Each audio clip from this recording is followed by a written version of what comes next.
For years, people have argued about Toyota versus Honda, BMW versus Mercedes, and Ford versus Chevrolet. But there's another rivalry that's just as interesting, especially if you're shopping for a used car: Kia versus Hyundai. At first glance, this comparison seems almost pointless. After all, Kia and Hyundai are basically corporate siblings. Hyundai Motor Group owns a controlling stake in Kia, and the two brands share engines, transmissions, platforms, electronics, and even manufacturing facilities. So, if they're using many of the same parts, shouldn't they be equally reliable? Not exactly. The reality is more complicated. While Kia and Hyundai often share mechanical DNA, the ownership experience isn't always identical. Differences in quality control, model lineups, design priorities, maintenance histories, and long-term durability create noticeable gaps between the two brands. The good news is that both companies have improved dramatically over the past 2 decades. The bad news is that both companies have also produced some spectacularly problematic vehicles along the way. So when it comes to reliability, which Korean brand deserves your money? Let's settle the debate. Before we compare modern vehicles, we should remember where both companies came from. In the 1990s and early 2000s, neither Kia nor Hyundai had stellar reputations. They were known primarily for producing inexpensive transportation rather than durable transportation. Cars such as the Hyundai Accent, Hyundai Elantra, Kia Cephia, and Kia Rio attracted buyers with low prices, but reliability often lagged behind Japanese competitors. Engines developed problems earlier than expected. Interior materials wore quickly. Electrical issues appeared with surprising frequency. Back then, buying either brand was often a gamble. If you wanted the safest reliability bet, most shoppers headed straight toward Toyota or Honda. But things started changing in the mid-2000s. If we're being honest, Hyundai deserves most of the credit for changing public perception. The company invested heavily in manufacturing, engineering, and quality improvements. New vehicles became noticeably more refined, more durable, and far more competitive. The Hyundai Sonata became a genuine alternative to the Toyota Camry. The Hyundai Santa Fe started competing seriously against Japanese SUVs. The Hyundai Tucson became a legitimate contender in the compact SUV segment. Hyundai's rapid improvement helped pull Kia upward as well. As Hyundai improved its engineering standards, Kia benefited from access to the same technology and development resources.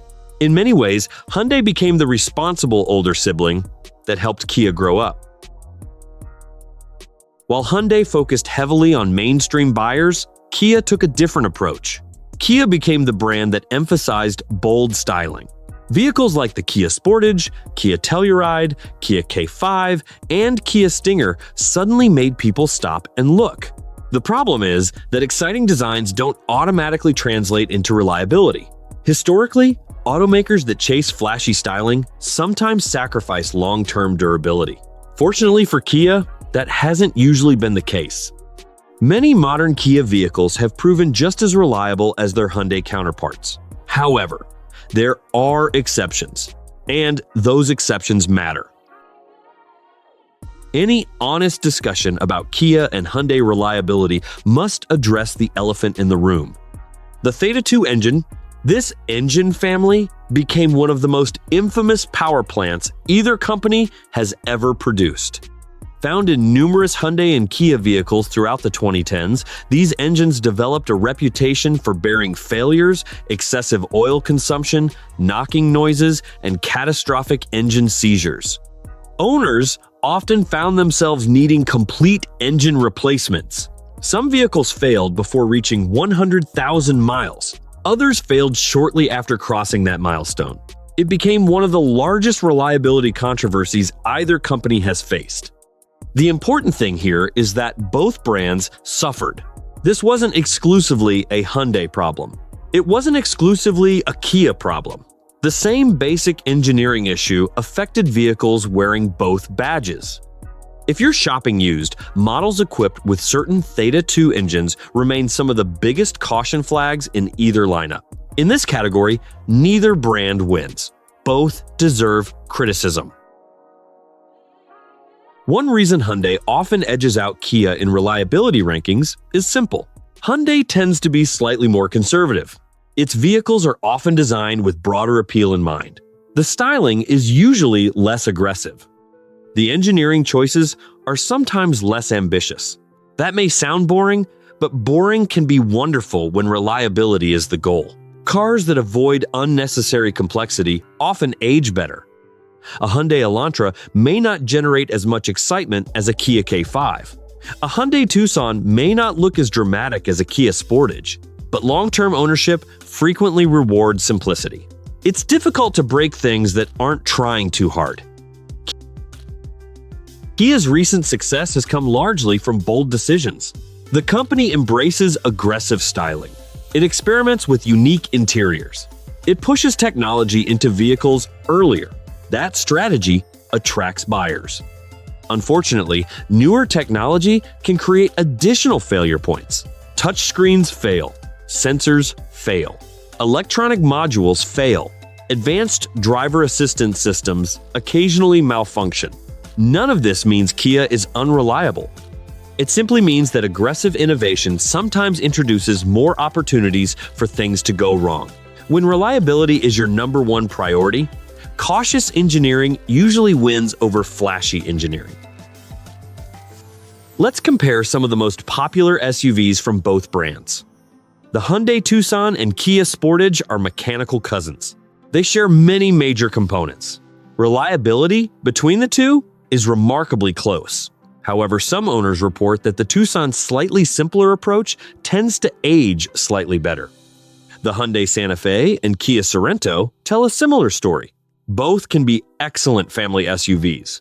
Both have experienced engine-related issues in certain generations. Both require careful year-by-year research. Neither is a guaranteed winner. The larger Hyundai Palisade and Kia Telluride are among the strongest products either company has ever produced. These SUVs helped redefine public perception of Korean vehicles. Both have earned strong reputations for comfort, value, and durability. If you're comparing a Palisade and a Telluride, reliability differences are so small that condition and maintenance history matter far more than the badge. The sedan category is where Hyundai often gains a slight advantage. The Hyundai Elantra has quietly become one of the most dependable compact cars in its class. It may not receive the same attention as a Toyota Corolla, but modern Elantras have demonstrated impressive durability.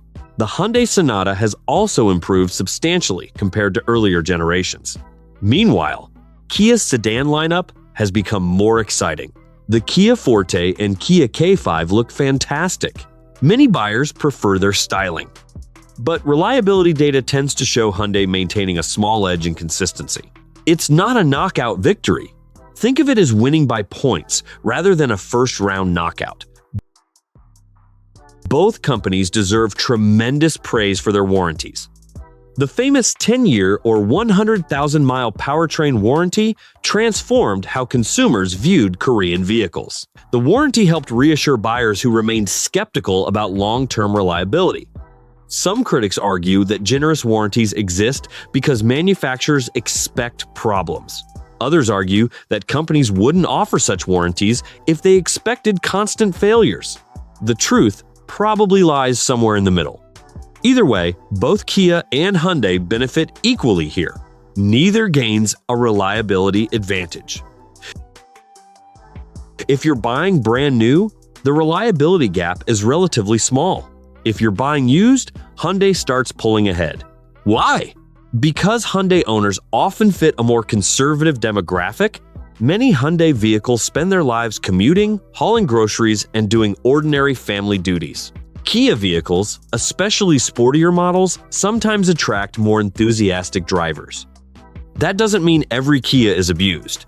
It simply means that used Hyundai vehicles are slightly more likely to have lived easy lives. When buying used, previous ownership history matters almost as much as engineering quality. A carefully maintained Hyundai frequently becomes an excellent used car purchase. Over the past decade, both brands have appeared near the top of numerous reliability studies. This would have seemed impossible 20 years ago. Modern Kia and Hyundai vehicles routinely outperform many European competitors. In some years, they even challenge traditional Japanese leaders. That represents a remarkable transformation. However, Hyundai generally enjoys a slightly stronger reputation among mechanics and long-term owners. Ask technicians which brand they'd trust for 200,000 miles. Many will choose Hyundai. The margin isn't huge, but it's there. One area where both brands perform exceptionally well is repair costs. Compared with luxury brands, ownership expenses remain relatively affordable. Parts are usually widely available. Labor costs tend to be reasonable. Routine maintenance won't require taking out a second mortgage. This affordability helps offset occasional reliability concerns. Even when repairs become necessary, they usually don't create the financial nightmares associated with many European vehicles. In this category, the result is essentially a draw. Here's the mistake people make when comparing Kia and Hyundai. They compare brands instead of model years. That's dangerous. A reliable Hyundai isn't automatically better than every Kia. Likewise, a reliable Kia isn't automatically better than every Hyundai. Some model years are excellent, others are disasters. For example, a well-maintained Telluride may prove significantly more dependable than a problematic Sonata from the wrong generation. The badge matters less than the specific vehicle. Smart buyers research individual model years, engine options, and maintenance records. That's where the real reliability answers live. So, which brand wins? If reliability is the only category that matters, Hyundai wins. Not by a mile, not by a knockout, but by enough to matter. Hyundai's lineup tends to be slightly more conservative, slightly more consistent, and slightly more predictable over the long term. That's exactly what reliability-focused buyers want. Kia deserves enormous credit for its transformation over the last 20 years.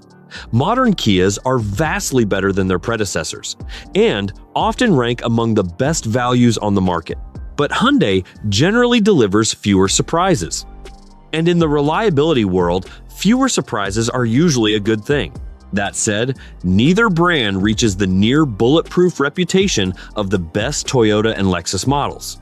Both still carry some scars from engine failures and quality control issues that affected certain generations. The gap between them is much smaller than many people think.